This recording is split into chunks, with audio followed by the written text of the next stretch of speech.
What's up, Bible Boot Camp? We're back at it for another verse-by-verse exploration and exposition of the world's greatest book written by the world's greatest author, the Holy Spirit. And we're doing a journey through the book of Genesis. Genesis is the concrete slab that the whole rest of the Bible is built upon. It is the most foundational book. Everything that has its culmination in Revelation had its beginning in Genesis.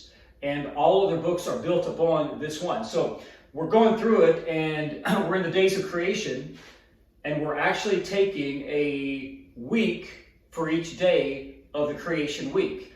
Because, look, this account is the creation by God. It's His account. One of the things when we started this, you would think that we would start with Genesis 1:1. We actually didn't. We began chronologically. If you were going to read the Bible in chronological order, as from a timeline perspective, what happened first? There's something that happens prior to Genesis 1:1, and that is John 1:1.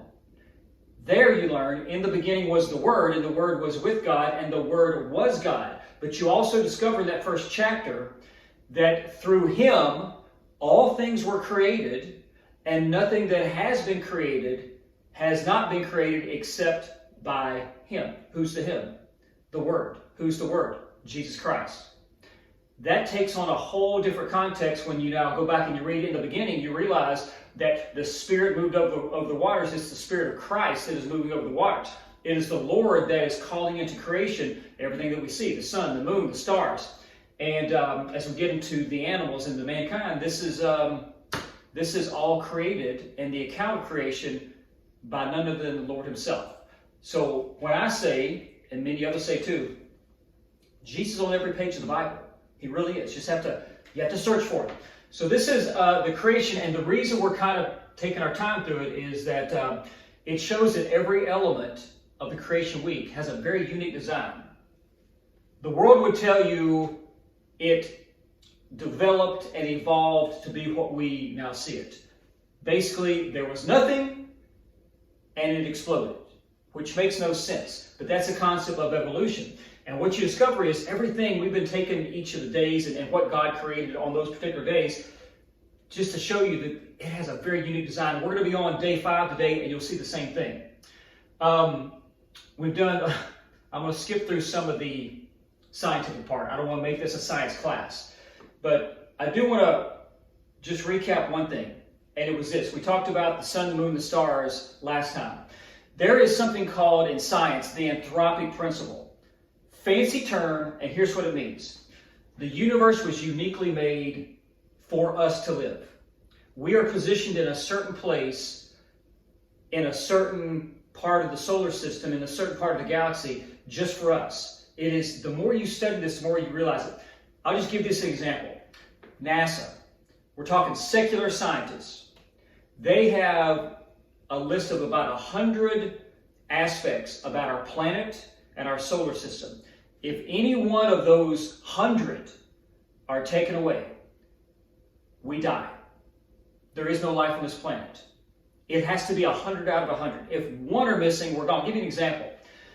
So Earth has a certain gravitational force. You've probably seen pictures like when astronauts, when they go to the moon, supposedly, but when they go to the moon, the moon has 1/6 the gravity of Earth. That's why they can jump, incredible distances. But it's also why they have to have a spacesuit to breathe, because there's not oxygen. So we have a certain gravity. If our gravity was a little less, oxygen would escape the planet, and we would all die. We wouldn't be able to breathe. If our gravitational force was a little more, there would be compression forces that would kill us. We are 93 million miles from the sun. If we're a little closer, we burn up. If we're a little further away, we freeze to death. We're 23.5 degree axis. If you change it a little bit, it throws off everything. And you can go through all these. I mean, I don't want to bore you with the scientific details, but it just shows you there's no way this could have been by accident. There's a reason why Jupiter is placed right where it is. And the size that Jupiter is for us. The size that Saturn is for us. These start to block some of the meteors so that it protects us from getting, basically pounded on a daily basis. So it goes on and on, but the anthropic principle just shows you there is a God, and God uniquely constructed the universe for us. We talked about a little bit about the DNA code. We don't fully understand the DNA even today. We're learning about it. Scientists still can't crack the code of what this thing is. It's a digital code that's more vast than anything we can imagine. It has a 3 out of 4 error-correcting, self-replicating code, and we'll get into a little bit of this when we get into people, but it's really amazing. It's made up of 3 billion elements, and it basically put the final nail in the coffin of Darwin's theory. The mystery of life, we've been talking about this, especially as God creates life, we still don't understand what life is. Doctors and scientists understand the heart is beating, blood is pumping, the brain is working, but they don't understand what causes life. I'll give you an example of this. So you can't just take matter, and we'll get to this next week when we get to humans, but we're formed out of the dust. When you look at the dirt, the elements that make up the dirt, nitrogen, carbon, oxygen, things like that, it's the same elements that make us up. But what makes us alive, right? We'll get into this when Adam is fully formed. God will create Adam. He is a perfect specimen of a man, but he's not alive. He's got a heart, he's got a brain, he's got blood, he's got everything, but he's not alive. Why? Not until God breathes into him the breath of life. Then he becomes a living soul. So you can't give energy to matter and it becomes alive. Okay? So what you have to have is you have to have some type of information. And that's where scientists are stuck. They don't understand what that is. What gives something life? And there's something about life that's not in the equation. And it goes back to this, the chicken or the egg, right?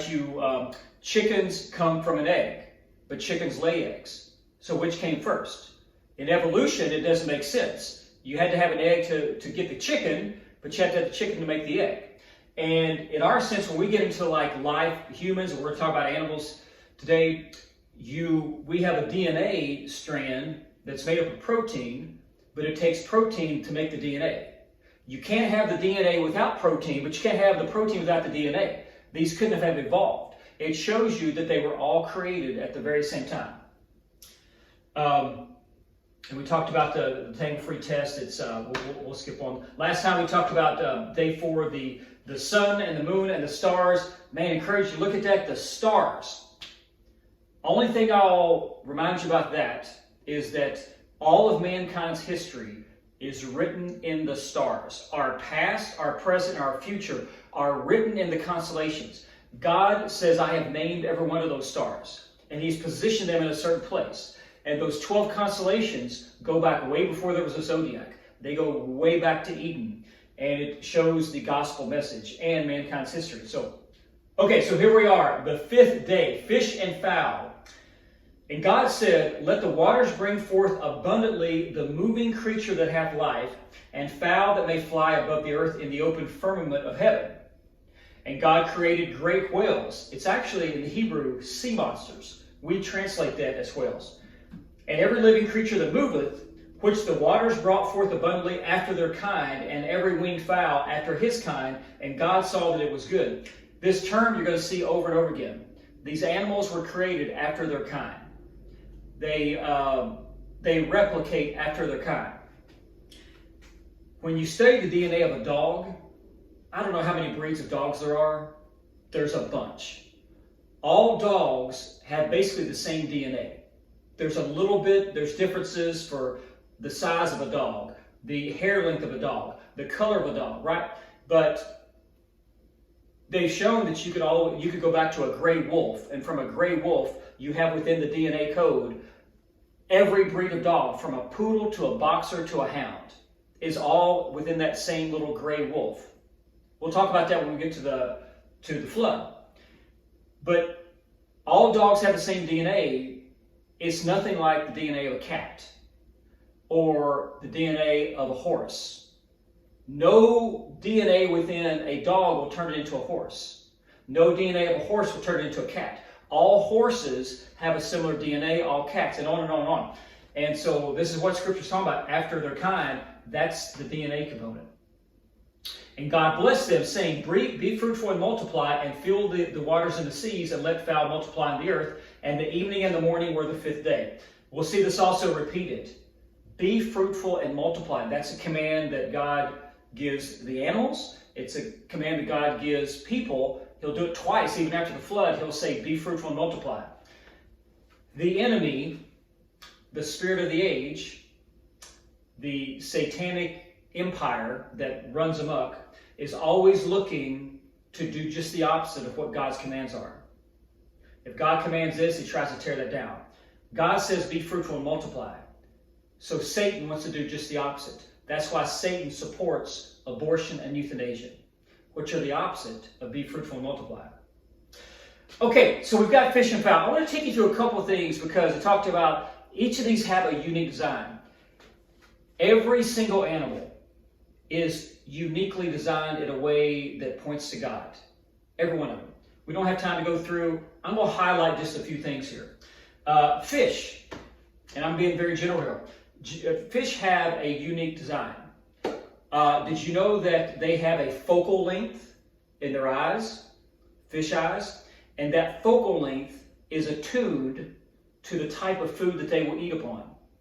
So fish that have food near to them, they have a close focal length. Those that have to see a distance have a large focal length. It is attuned specifically to the food that they will eat upon. Some fish also have bifocals. So the fish that eat food upon the surface of the water are given bifocals.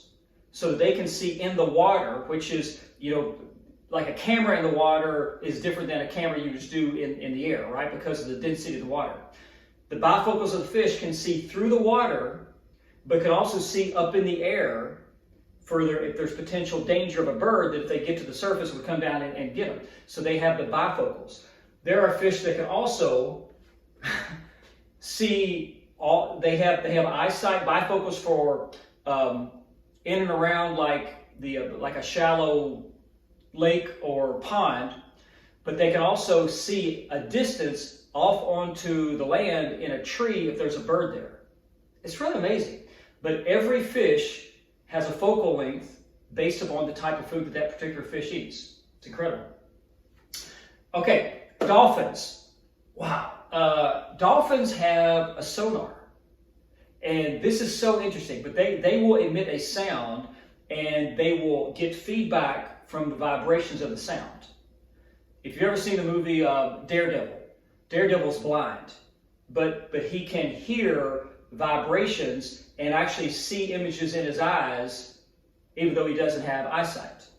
Dolphins, similar, they have this membrane in the front of their head that will absorb the vibrations. What this allows dolphins to do is they can literally see around things. If there's a rock and they're swimming, the vibrations, they can see what that is. They can make it out. It's an incredible thing. But it allows them to see well beyond what their eyesight would not show them. Okay, let's move from fish to fowl and talk just a minute about birds. There are so many different types of birds. Every single bird is uniquely designed. I keep saying that, but it really is. Do you know that birds can control every feather on their body? And birds have different beaks. Some are short, some are long, some are curved. They have their toes and feet are different. Their beak and feet are all tuned to the environment that it lives in, whether it's on the water, in the air, trees, wherever. It's designed for that. So you can look at take like a woodpecker. Woodpeckers have a certain type of beak that's different from other birds. It's designed to be like a jackhammer to the tree. And everything within the structure of a woodpecker is designed for what he does. So like the impact of that constant pounding, his beak is made for that, but he will close his eyes because really the force his eyes would stay in their socket. And everything from how his head is made is designed for impact. He also, normally I think it's, what was it? I think I wrote it down. Most birds, I believe, I may get this wrong, have 3 toes in the front, 1 in the back. He has 2 and 2. and that's to give him to be able to grip the tree. Also, he has a different type of tail feather that is more sturdy and durable because it acts like a tripod.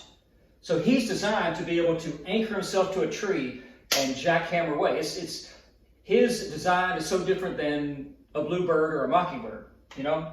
But I want to talk about this. They're all designed for flight. You can go through all the study of it, the structure of it. But migration is an interesting thing. Scientists still don't understand what causes migration. How is a bird born and it knows to travel 15,000 miles away to a certain island?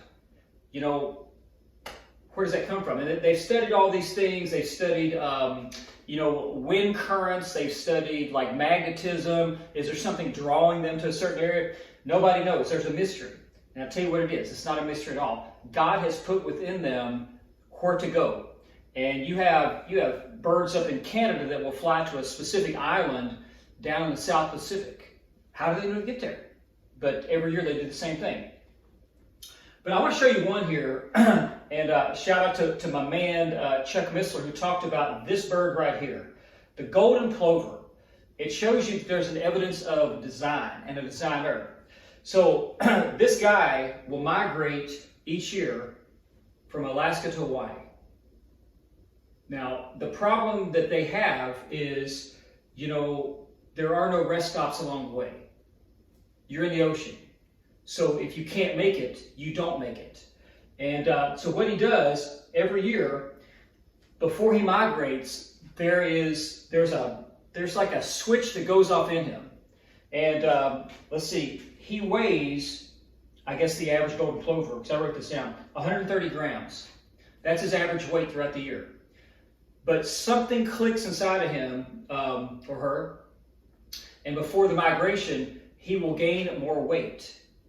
To store up for this, it takes 88 hours to fly from Alaska to Hawaii. So he's got an 88-hour flight and cannot stop. Has to flap the wings. There's like a science to how many wing flaps it'll take him to get there.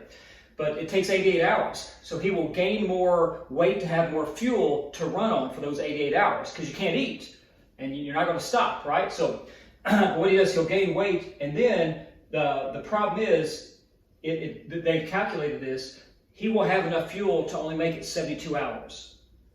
And yet he always makes it the 88 hours. So he will gain weight, get more fuel up for the trip, and at his weight, he'll be able to make it 72 hours. But he always makes it with fuel to spare. How does he do it? He does it by flying in formation. These birds understand the concept of drafting, getting behind someone. If you've ever been in a track meet and you're with a runner, you draft behind them. Race cars do this, but they will alternate out. There's a point man, and everyone drafts behind the point, but they will rotate through. You can't tell me that they evolved to this. Like how would this golden plover learn how to do this and then pass on that information? It takes greater faith to believe that over millions of years this golden plover evolved to that than just to believe God designed it, and that's the evidence of design. Well, I want to close off this day 5 with kind of a big picture look of where we're at. We've got the land and the sea, we've got fish and fowl. Next week we'll get the animals and humans. But, when you step back and you look at God's design of all this, the animals and humans need oxygen to live. We can't live without that. And but what we do is we take in oxygen, we expel kind of the toxic to us carbon dioxide. The CO2 is what the trees and plants will use for their kind of fuel source. They will take in CO2, they will put out oxygen. And the oxygen is what animals and humans will need to breathe. One can't live without the other. You can't have a planet with all plants and trees and no animals and humans because they wouldn't get the CO2 for them to live. You also couldn't have a planet of just animals and humans without trees and plant life. They have to be created together. It couldn't have evolved like this. So it shows you God's great design when we talk about whether it's the chicken or the egg or the DNA or the protein, animals and plants, they had to come together, and we are mutually dependent on each other. So that's the 5th day. We'll look at the 6th day. It'll be the final day of creation, and then creation will be over with. Everything that will be created will finally be created next week, and from that point forward, we will move into not just creation, but God's redemption. We'll do all that next week on Bible Boot Camp.